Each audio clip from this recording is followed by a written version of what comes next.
కృపాసత్య సంపూర్ణమైనటువంటి దేవుడు మన అందరి పాపములను పరిహరించుట కొరకై తండ్రి చిత్త ప్రకారంగా ఈ లోకానికి వచ్చి మన పాపములను పరిహరించుట కొరకై ఆయన మరణించి సమాజపడి తిరిగి లేచినటువంటి దేవుడైన దేవుడు. ఆ దేవుడే మనం తండ్రిగా, భర్తగా, యజమానిగా, పోషకుడుగా, విమోచకుడుగా ఉండి సమస్తం ఆయన స్వాధీనంలో ఉన్నాం. వాటన్నింటినీ కూడా తన పిల్లలైన వారికి కానీ, తన పిల్లలు కాని వారికి కానీ లోకములో ప్రతి ఒక్కరికి అనుగ్రహించేవాడు ఉన్నాడు. అయితే ఆయన ఇచ్చినటువంటి మరి ప్రతి ఆలోచన, ప్రతి జీవి, ప్రతి మనిషి దేవుని కలిగి జీవించేవాడు ఉన్నామని ఈరోజు వరకు మనం జ్ఞాపకం చేసుకున్నాడు. మనం అందరం కూడా పాటల ద్వారా దేవుని మహిమపరిచినాము. ఇప్పుడు దేవుని వాక్యం చేత మన హృదయాలు నింపుకోవడంలో దేవుని సహాయం కోరుతాం. ప్రార్థన ద్వారా అడుగుని మీకు ఇయ్యబడును, వెదకుడి మీకు దొరుకును, తట్టుడి తెరవబడునని సెలవిచ్చిన దేవా, మా ప్రభువును మీ ప్రియకుడైన యేసుక్రీస్తులో ఈ 2024వ సంవత్సరంలో జూన్ నెల 28వ తారీఖును ఈ శుక్రవారం దినముగా మా జీవితాలకు, కుటుంబాలకు, సంఘానికి, సంఘ సహవాసమును నడిపించబడుతున్న విశ్వాసులకు ప్రభువా, మరి మేము నమ్ముకొని మీ వైపు తిరిగి మొరపెట్టే ప్రతి ఒక్కొక్కరికి మీరు అనుగ్రహించి ఆశీర్వదించినందుకై చిన్న మందగా మీ మందిరంలో చేరి పాటల ద్వారా నిన్ను మహిమపరిచినాము. ఇప్పుడు వాక్యం చేద్దాం, మా హృదయం నింపుకుడికి సిద్ధపడుతున్నాము. మాతో ఉండి మాట్లాడమని యేసుక్రీస్తు నామమున ప్రార్థించి వేడుకుంటున్నాము తండ్రి, ఆమేన్. ఓకే, అపొస్తలుడైనటువంటి పౌలు ప్రతి విషయంలో, ప్రతి ఒక్కొక్కరికి, ప్రతి విషయంలో ఆయన రాసినటువంటి 14 పత్రికలు ఉన్నాయి. ఈ పత్రికలన్నింటిలో కూడా ఆయన తన సంస్థలతో దేవుని పిల్లలుగా సార్వత్రిక సంఘమైనటువంటి క్రీస్తు శరీరమైన సంఘంలో సభ్యులుగా ఉండి సహవాసంలో నడిపించబడుతున్న ప్రతి కుటుంబాలకు, ప్రతి సంఘానికి కూడా ఏం చెప్తున్నాడు చూడండి, ఎంత మంచి మాట చెప్తున్నాడు. అపోస్తలుడైన పౌలు కొలసీలకు రాసిన పత్రిక 1వ అధ్యాయము 1, 2 వచనంలో కొలసీలో ఉన్న పరిశుద్ధులకు అనగా క్రీస్తునందు విశ్వాసులైన సహోదరులకు, బాగా వినాలి, కొలసీలో ఉన్న పరిశుద్ధులకు అనగా క్రీస్తునందు విశ్వాసులైన సహోదరులకు దేవుని చిత్తమున క్రీస్తు యేసు అపోస్తలుడైన పౌలును సహోదరుడైన తిమోతియు శుభమని చెప్పి వ్రాయినది. ఎవరెవరు రాస్తున్నారు ఇక్కడ? కొలసీలో ఉన్న పరిశుద్ధులకు, విశ్వాసులకు, సహోదరులకు, వీరందరికీ కూడా అపోస్తలుడైన పౌలు, మరి అలాగనే సహోదరుడైన తిమోతి, వారికి అందరికీ కూడా ఏం చెప్తాడు? శుభము అని చెప్తున్నాడు. మీకు అందరికీ మేలు కలుగును గాక, మీరందరూ కూడా సంతోషపరితులై దేవుడు చేసిన మేలన్నిటి విషయంలో దేవునికి కృతజ్ఞతాస్తుతులు చెల్లించడంలోనూ దేవుని పోలి నడుచుకోవడంలో ఆసక్తి కలిగి ముందుకు సాగుతున్నారు. కాబట్టి మీకు శుభము. ఎవరికది? దేవుని కలిగి, ఆయన కుమారుడు క్రీస్తు యేసును కలిగిన మనసు కలిగి జీవించడంలో ప్రయాసపడుతున్నారు. కాబట్టి కొలసీలో ఉన్నటువంటి సంఘానికి అపోస్తలుడైన పౌలు తిమోతి శుభమని చెబుతూ రాస్తున్నాడు. ఏమిటా శుభమని చెప్పి చూస్తే, మన తండ్రి అయిన దేవుని నుండి కృపయు సమాధానమును మీకు కలుగును గాక. మన తండ్రి అయిన దేవుని నుండి కృపయు సమాధానమును మీకును కలుగును గాక అని చెప్తున్నాడు. ఎందుకంటే పరలోకమందు మన కొరకు ఉంచబడినటువంటి నిత్యరాజ్యానికి వారసులు కావాలని చెప్పి దేవుడు మనల్ని పిలిచినాడు.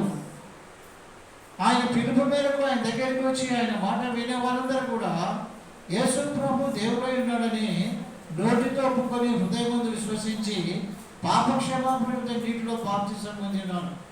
వీరు పొందకపోవడం ఎట్లున్నారంటే, కొలసీ పత్రిక 1వ అధ్యాయం 11వ వచనంలో అంధకార సంబంధమైన అధికారంలో నుండి వారిని విడుదల చేసి దేవుడు తాను ప్రేమించిన తన కుమారుడు యొక్క రాజ్య నివాసులు అని చేసుకున్నాడు.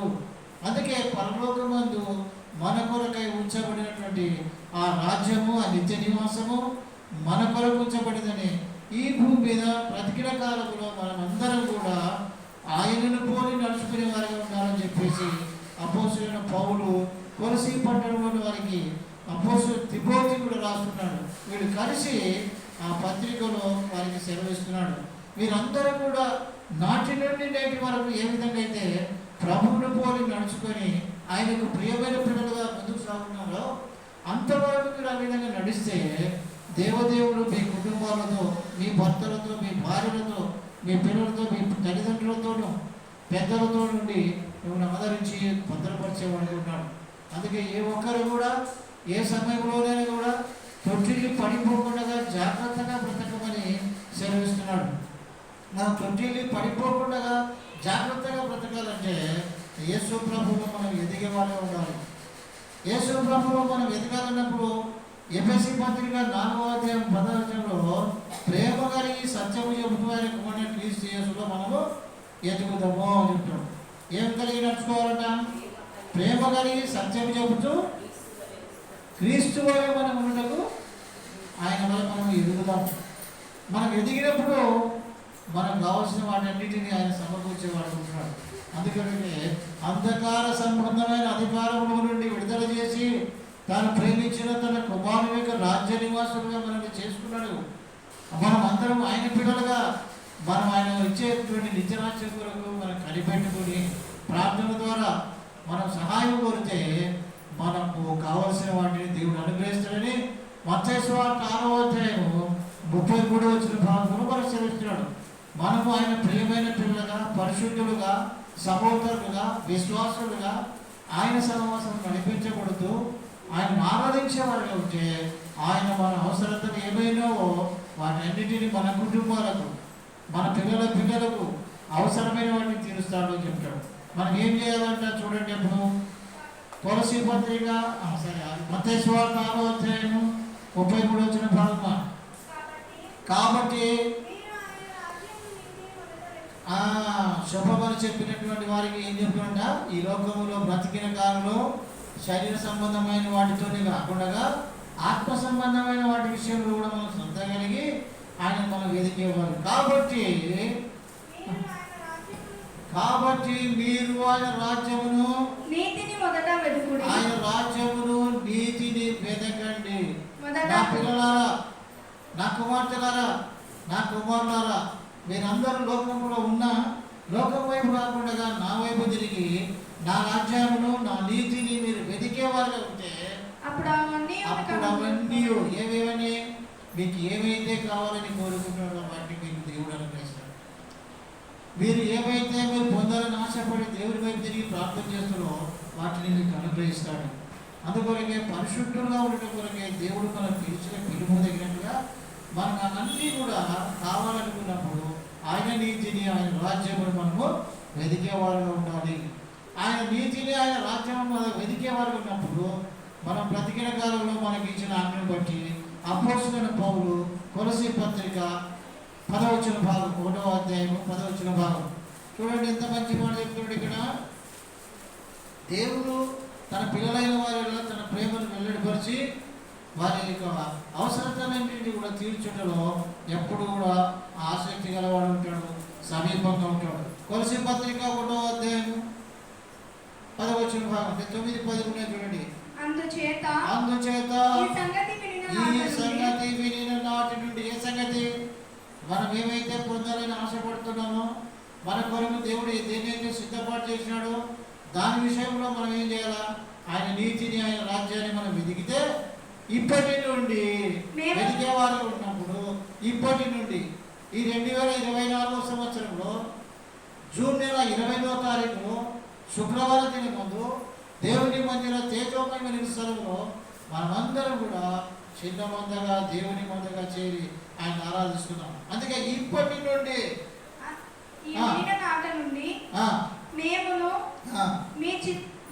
మీ నిమిత్తము ప్రార్థన చేయటం అనక మీరు అందుచేత ఈ సంగతి వినిన నాటి నుండి మేమును మీ నిమిత్తము ప్రార్థన చేయటం అనక అందరి నిమిత్తం ప్రార్థన చేస్తున్నామండి.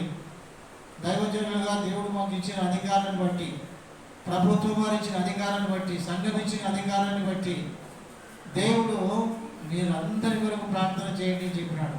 అందుకని ఇప్పటి నుండి మరొకసారి అందుచేత ఈ సంగతి వినిన నాటి నుండి మేమును నిమిత్తము ప్రార్థన చేయటం మానక ఉండాలి. చూడండి, మీరు మా కొరకు ప్రార్థన చేయడము, మీరు మీ కొరకు ప్రార్థన చేయడం, మనం అందరం కొరకు, రాజుల కొరకు, అధికారుల కొరకు, ప్రభుత్వం కొరకు ప్రార్థన చేస్తే మనం పొందవలసిన వాటన్నిటిని పొందుతాము. మన హృదయాన్ని దేవుడు మేలు చేత తృప్తిపరుస్తాడు. ఎంత మంచి మాట అండి సార్. లోకంలో ఉన్న వారందరికంటే మనలో ఉన్నవాడు గొప్పవాడు. ఆ గొప్పవాడైన దేవుడే ఆత్మీయ వాడిగా ఉండి మనతో ఈరోజు ఈ సమయంలో మాట్లాడుతున్నాడు. చదువు. ప్రార్థన చేయటం మానక మీరు సంపూర్ణ జ్ఞానము. సంఘ సమాసం నడిపించబడుతున్న వారందరూ ఇటువంటి వారు కావాలని పౌలు కోరుకుంటున్నాడు, తిమోతి కోరుతున్నాడు. అంటే మీరు సంపూర్ణ జ్ఞానమును, ఆత్మ సంబంధమైన వివేకము గలవారును, ఆయన చిత్తమును పూర్ణముగా గ్రహించిన వారనే. ఆయన చిత్తమును పూర్ణముగా గ్రహించిన వారు. ఎవరైతే పూర్ణముగా నేను గ్రహిస్తారో, ఎవరైతే యేసు ప్రభు నిజముగా మన అందరి పాపముల నిమిత్తమై శిలువలో మరణించి తన రక్తము చేత మనల్ని కొని తన శరీరమును సంఘాన్ని మనకి ఇచ్చినాడని, ఆ సంఘమైన శరీరంలో మనం అవయవులుగా ఉండి ఆయన బోధ చేత మనం నడిపించబడి బాధల్లో ఉన్నప్పుడు సహాయం కోరితే, ప్రార్థనలో సంతోషంగా ఉన్నప్పుడు సహాయం కోరితే మనకు సహాయం చేస్తాడని ఎవరైతే ఎరుగుతారో వారు సంపూర్ణముగాను పూర్ణముగాను ఎరిగిన వారు. చదవమా. సంపూర్ణముగా గ్రహించిన వారై ప్రతి సత్కార్యములో సఫలమగుచు. పిల్లలు ఏం చేస్తారంట? ప్రతి సత్కార్యములలో సఫలులగుచు. దేవుని విషయమైన జ్ఞానమందు అభివృద్ధి పొందుచు. మీరందరూ కూడా ఎవరు పొందాలా? దేవుని విషయమైన జ్ఞానమందు అభివృద్ధి పొందాలా. శరీర సంబంధమైన అభివృద్ధి, శరీర సంబంధమైన ఎదుగుదల, శరీర సంబంధమైనటువంటి సమస్త మనం కలిగిన వారు ఉన్నా దేవుల్లో మనం ఎదగకపోతే, దేవుల్లో మనం వృద్ధి చేయకపోతే, దేవుల్లో మనం వేరుపారి విశ్వాసంలో ముందుకు కొనసాగకపోతే మనం ఎన్ని కలిగిన వారుగా ఉన్నా మనం అంతే కూడా లేని వారమే. అందుకే అపోస్తలుడైన పౌలు, తిమోతి ఇద్దరు కూడా కొలసీ పట్టణంలో ఉన్నటువంటి విశ్వాసులకు, సహోదరులకు, పరిశుద్ధులకు మీకు శుభము. మన ప్రభు, మన తండ్రి దేవుడి యొక్క కుమారుడు యేసుక్రీస్తు యొక్క పరిశుద్ధాత్మ యొక్క అన్యుల సహవాసం మీకు అందరికీ తోడుగా ఉండి మీకు శుభములు కలుగును గాక అని చెప్తున్నారంటే ఎంత మంచి మాట. అంటే విశ్వాసంతో మనం పడిపోకుండా జాగ్రత్తగా బ్రతికి ఆయనని వెదికేవారుగా, ఆయన అడిగేవారుగా ఉంటే, ఆయన నీతిని, ఆయన రాజ్యమును మనం అడిగితే అవన్నీ మీకు అనుగ్రహిస్తాం. అందుకు దేవుని మాట మరొకసారి చదవమని, దేవుని విషయమైన జ్ఞానమందు అభివృద్ధి పొందుచు అన్ని విషయములలో ప్రభువును సంతోషపెట్టునట్లు. దేవుని స్తోత్రం అండి. అన్ని విషయములలో ప్రభువును సంతోషపెట్టాలా? ఓ స్త్రీ, నీవు నీ భర్తను సంతోషపెట్టడానికి ఏ విధంగా సిద్ధపడుతావో, ఓ పురుషుడా, ఓ నీ భార్యను ఏ విధంగా సంతోషపెట్టాలని సిద్ధపడతావో, వీటికంటే ఎక్కువగా నీవు ప్రభువును ప్రేమించి సంతోషం పెట్టేవాడుగా ఉంటే బా ఎంత ఆనందం అండి. 1 కొరింథీయులలో చెప్తాడు కదా, ఓ స్త్రీ, నీ భర్తను నువ్వు రక్షించు, నీ భర్త ఎట్లుంటావు. ఓ పురుషుడా, నువ్వు నీ భర్తను ఏ విధంగా, నీ భార్యను ఏ విధంగా సంతోషపెట్టాలని సంతోషపడుతున్నావు, అంతకంటే ఎక్కువగా నువ్వు చదువు. ఏం చెప్తున్నాడు? అన్ని విషయములలో ప్రభువును సంతోషపెట్టినట్లు ఆయనకు తగినట్టుగా నడుచుకొనవలెననియు, ఆనందముతో కూడిన పూర్ణమైన పూర్ణమైన ఓర్పును దీర్ఘశాంతమును కనపరచునట్లు ఆయన మహిమ శక్తిని బట్టి సంపూర్ణ బలముతో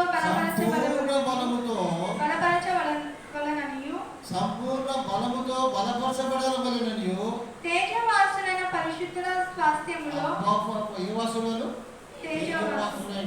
పరిశుద్ధుల స్వాస్థ్యములో పాలువారమగుటకు పాత్రలుగా చేసిన తండ్రికి మీరు కృతజ్ఞతాస్తుతులు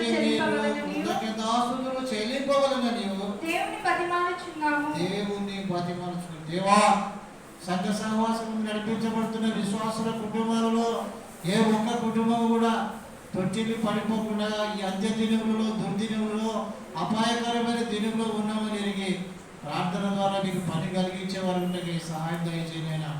మేము కూడా మిమ్మల్ని ప్రకటించడం వరకే మమ్మల్ని పిలిచి ఏర్పాటు చేసుకున్నాం కాబట్టి మేము కూడా తొట్టిల్లి పడిపోకుండా సత్యమును ప్రకటించడంలో సామర్థ్యంగా పనివారు ఉంటే నిరంతరము పనిచేసే సేవకుడుగా, నిరంతరము ప్రకటించేటువంటి వాడుగా, నిరంతరం వినుటకు వేగిరపడేటువంటి సేవకుడుగా, విశ్వాసులుగా మనం ఉంటే మనం అడుగు వాటి కంటే, ఊహించు వాటి కంటే అత్యధికంగా మేలు ఇచ్చి మనం అడిగే వాటింటికంటే కూడా ఎన్నో రెట్టింపుగా ఇచ్చి ఆశీర్వదించే దేవుడు ఈ విధంగా సేవిస్తున్నాడు. ఏమన్నాడమ్మా మరొకసారి?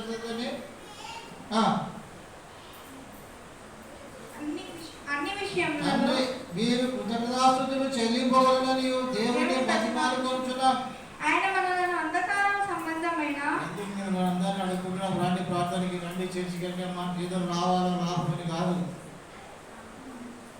ఎంతో మంది ఎన్నో జీవికులు ఎన్నో చేస్తుంటారు, అవి కాదు. దేవుని మాట వినడానికి రండి అని చెప్పేసి యేసుప్రభు పిలిచినప్పుడు ఆయన దగ్గరికి వచ్చిన వారు ఆశీర్వదించమన్నారా, ఆయన దూరంగా ఉన్న వారు ఆశీర్వదించమన్నారా? మనం ఆలోచించాం కదా, దేవుడు ఆశీర్వదించాడు.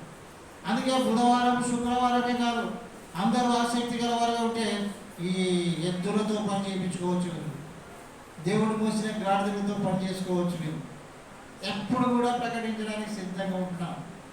ఎప్పుడు కూడా మనం అందరం వీరుటకు వేగిరపడేవారు ఉంటే ఎంత మంచి మాట.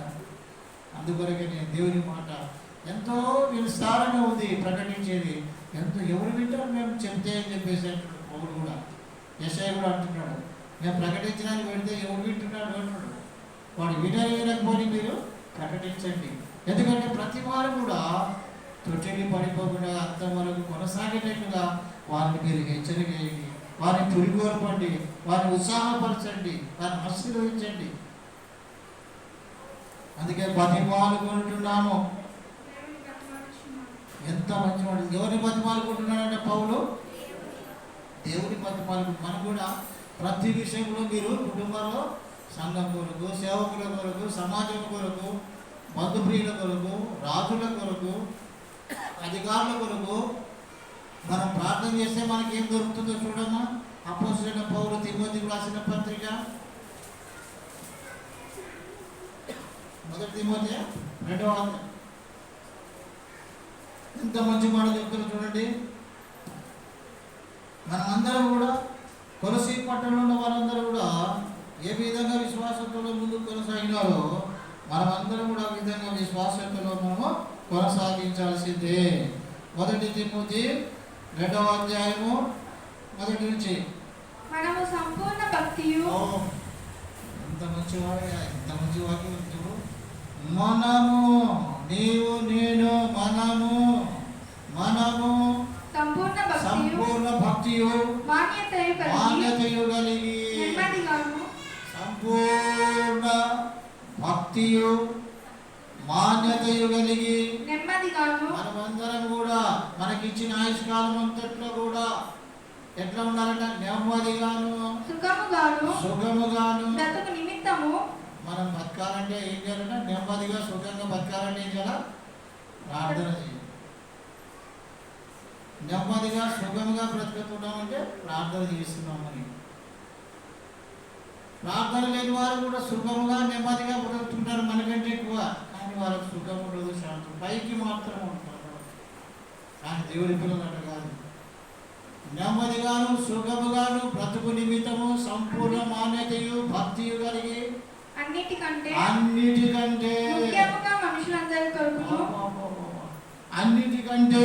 ముఖ్యముగా మనుషులందరి కొరకును నీ శత్రువుల కొరకు ప్రార్థన చేయండి. దేవుడు చెప్పినాడా లేదన్నమాట? దేవుడు అన్నమాట చెప్పినాడు. ఆయన శత్రువుల గురించి ప్రార్థన ఎక్కడ చేసినాడు? శిలువలో ప్రార్థన చేసినాడు కదా, దీన్ని క్షమించు అని ప్రార్థన చేసినాడా లేదా? శిలువలో ఉండి ఆయన ప్రాణం పోతున్నవాడుగా ఉన్నా, బాధ పొందుతున్నవాడుగా ఉన్నా, బాధింపబడు వారి విషయంలోనూ, ఆయనకి వ్యతిరేకమైన వారి విషయంలోనూ ప్రార్థన విజ్ఞాపనతో దేవుని సాయం చేయాలి. అందుకే మనుషులందరి కొరకును, రాజుల కొరకును, రాజుల కొరకును, అధికారులందరి కొరకును విజ్ఞాపనములను, ప్రార్థనలను, యాచనలను, కృతజ్ఞతాస్తుతులను చేయవలనని హెచ్చరించుచున్నాను. దేవుని పిల్లలుగా మనం సుఖంగా నెమ్మదిగా బ్రతకాలంటే ఏం చేయమన్నాడు? ప్రార్థన చేయమన్నాడు. అంతే. ఎవరెవరి కొరకు? నీ కుటుంబం కొరకే కాదు, నా కుటుంబం కొరకే కాదు, అందరి కొరకు ప్రార్థన చేస్తే మనం సుఖముగా నెమ్మదిగా బ్రతుకుతాం. అందుకే కొలసి పట్టణంలో సంఘము మరి ఎంతో ఆశ కలిగి, పట్టుదల కలిగి, ప్రభు మన కొరకు ఏర్పాటు చేసిన నిత్యరాజ్యానికి వారసులు కావాలని వారు ప్రయాసపడుతున్నారు. మొదటిది అంధకార సంబంధమైన అధికారములో నుండి విడుదల చేసి తాను ప్రేమించిన తన కుమారుని యొక్క రాజ్య నివాసంగా చేసుకున్నాడు. కాబట్టి మనం ఆయనను పోలి ప్రభువునకు తగినట్లుగా మనం నడుచుకోవాలని ఆశతో ముందుకు సాగుతున్నారు. నీతిని, రాజ్యాన్ని వెతుకుతున్నారు. కాబట్టి వారి అవసరమే ఏమైనా వాటన్నిటినీ కూడా దేవుడు అనుగ్రహించినాడు. అందుకొరకే ఈ లోకములో ప్రియులారా, మరి మీరు నా నామమును ధరించిన మీరు అన్యజనుల వలె నడుచుకోవద్దండి. అన్యజనుల పడిన వారితో సహవాసం చేస్తే వారు చేసేటువంటి ప్రతి కార్యంలో పాల్పంచుకొని మనం వారు చేసేవి నేర్చుకున్న వాళ్ళం అవుతాం. నా మాట కాదు, అపోస్తలుడైన పౌలు ఎఫెసీ పత్రికలో చెప్తున్నాడు, మీరు అన్యజనుల వలె నడుచుకోవద్దండి. నా ప్రియమైన పిల్లలుగా నన్ను పోలి నడుచుకుంటున్న మీరు అన్యజనుల వల్ల మీరు నడుచుకోవద్దండి. ఎందుకు ఈ మాట చెప్తున్నంటే కీర్తన గ్రంథం 2వ అధ్యాయము 1వ వచనంలో చెప్తున్నాడు, అన్యజనుల వల్ల నడుచుకోవద్దండి. ఎందుకు చెప్తున్నాడు? తను నమ్ముకున్న తన పిల్లలకు ఆత్మీయ దేవుడు తన పిల్లల ద్వారా మాట్లాడుతున్నాడు. నా పిల్లలుగా ఉన్న మీరు మీకోసం నేను ఏర్పాటు చేసిన వాటిని పొందడానికి కొరకు నెమ్మదిగా సుఖంగా బ్రతకడానికి ఇది చేయండి. మీరు అన్యజనుల వల్ల మీరు బ్రతికిన కాలంలో వారి పోలి నడుచుకోవద్దండి. 2వ అధ్యాయం 1వ వచనం. అన్యజనులు ఎలా అల్లరి రేపుచున్నారు? ఏం చేస్తున్నారు? వాళ్ళు అల్లరి చేస్తున్నారు. ప్రార్థన జరుగుతుంటే కూడా అల్లరి చేస్తారు. వాళ్ళు అన్యజనులు ప్రార్థన జరిగితే అల్లరి చేస్తారు, నమ్ముకున్న వాళ్ళు ప్రార్థన జరుగుతుంటే అల్లరి చేస్తున్నారంటే వీళ్ళు ఎవరు? నేను అంతే బాగుంటాను కదా. హెచ్కేల్ గ్రంథం, నువ్వు సమాజ సంఘంలో ఉన్నావు కాదురా, ఎక్కడో నువ్వు చూసుకోవచ్చు. కావును ఎక్కడ ఉన్నా ఏ స్థలంలో ఉన్నా అన్యజనులు అల్లరి చేసేవారుగా ఉంటున్నారు. జనములు ఏదో వ్యర్థమైన దానిని తలంచుచున్నవి. ఏమా? జనములు ఏలా వ్యర్థమైన దానిని జనులు ఎలా వ్యర్థమైన దానిని తలంచుచున్నవి. మనము వారి కట్ల తెంపుదాము రండి, వారి పాశములకు మన యుద్ధ నుండి పారవేయుదాము రండి అని చెప్పుకోవచ్చు. అన్యజనులు ఏం చేస్తారంటే వాళ్ళతో సవాల్ చేస్తే వాళ్ళు అన్యజనులు ఏం చేస్తారు? అందరినీ పూజిస్తారా? ఒక్కరిని పూజిస్తారా? అందరినీ. చెట్టుకు, పుట్టకు, మట్టికి, గుట్టకు, అన్నిటికీ చేటకు మొక్కుతారు, పొరకకు మొక్కుతారు, చెప్పుటకు మొక్కుతారు, అన్నిటికీ మొక్కుతారు. నీవు నేను ఎవరికి మొక్కుతున్నాము? నేను నీవు మనం అందరం దేనికి మొక్కాలి? జీవగల దేవుని పాదాల దగ్గర ఉండి ఆయన మొక్కి ప్రార్థన చేసేవాడు. అందుకే అన్యజనులు ఏం అలా చేస్తున్నారంటే అన్యజనులు విగ్రహ పూజ చేసి వారు మనతోడు మన వారితో ఉన్నప్పుడు వారి వలన మనం నేర్చుకొని ఉరి తెచ్చుకుంటున్నామట. 106వ కీర్తనలో చెప్తాను చూడండి, 106వ కీర్తన 35-36. కొలసి సంఘములో, కొలసి పట్టణంలో ఉన్న సంఘము, సార్వత్రిక సంఘము అన్యజనులతో సహవాసము చేసి, అబ్బో ఎంత చెప్పినా వినకుండా ఎవరితో సహవాసము? అన్యజనులతో సహవాసము చేసి వారి క్రియలు నేర్చుకొనిరి, వారి పనులు నేర్చుకొనిరి. అదేమంటే దేవుని మాటగా, దేవుని పిల్లలుగా ఆయనతో కూడా సహవాసం ఉన్నవాడు అన్యజనులలో కలిసి తిరగవచ్చు, కానీ వారు చేసే పనులు మనం నేర్చుకోకూడదు అని చెప్తుంది వాక్యం. వారి విగ్రహములకు పూజ చేసి, వారు ఏం చేసినారు? విగ్రహములకు పూజ చేసి అవి వారికి ఉరి ఆయను. ఏమైనాయి? ఉరి. ఏమిటంటే మేమందరూ కదా అట్లా చేస్తాం.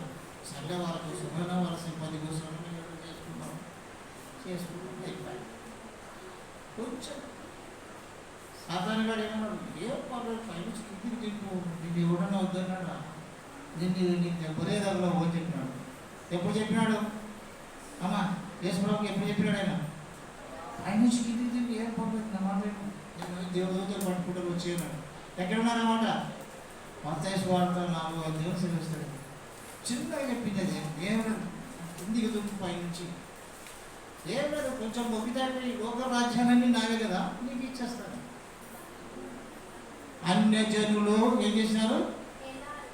విగ్రహారాధన చేసి అన్యజనులతో సహవాసము చేసి ఆ, వారి క్రియలు నేర్చుకొని వారి క్రియలు నేర్చుకుని వారి విగ్రహములకు పూజ చేసి వారు విగ్రహములకు పూజ చేసిరి.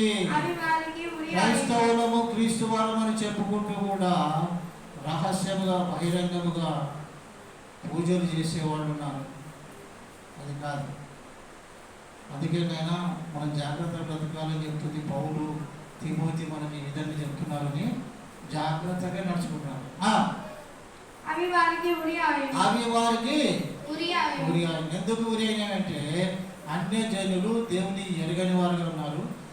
క్రైస్తవులు అని చెప్పుకుంటూ ఎరిగిన వారై ఉన్నామని చెప్పుకుంటూ ఎరగనట్లుగా నడుస్తూ ఉరి తెచ్చుకుంటున్నారు.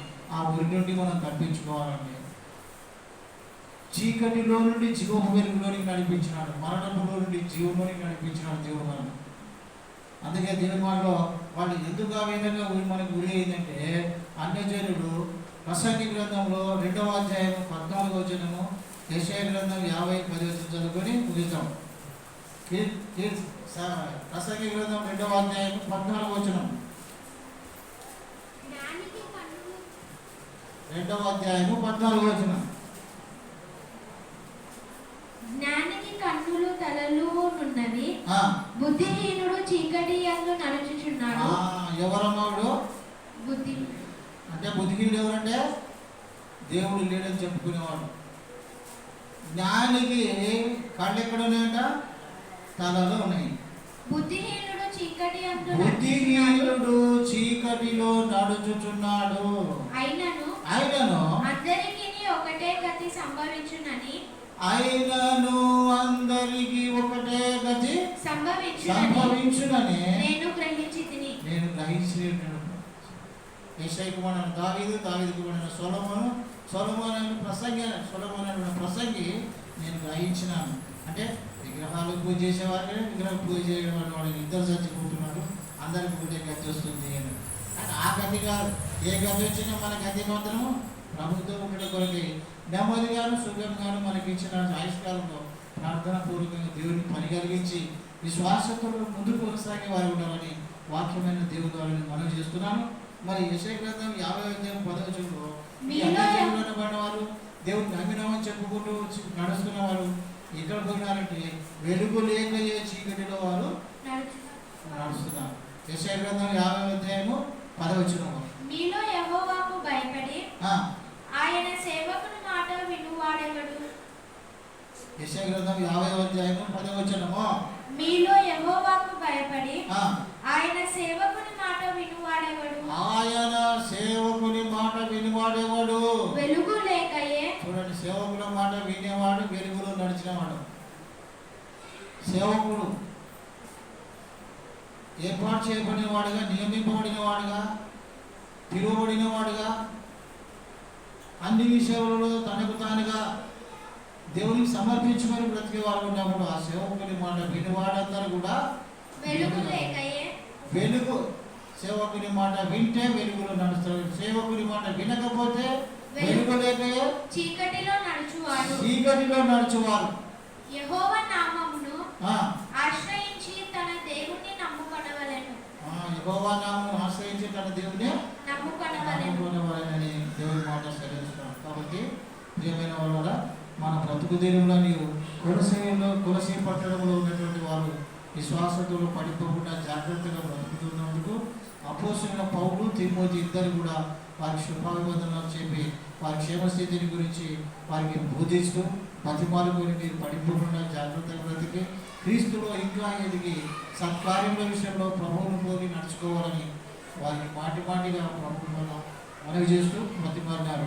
మనం కూడా ప్రతి విషయంలో సుఖముగాను నెమ్మదిగా బ్రతుకుని విధము ప్రార్థన ద్వారా దేవునికి పని కలిగించాలని మరి వాక్యం ద్వారా మనం చేస్తూ ముగిస్తున్నాం. నమ్మిన మనమందరం కూడా పడిపోకుండా జాగ్రత్తగా బ్రతుకుదాం.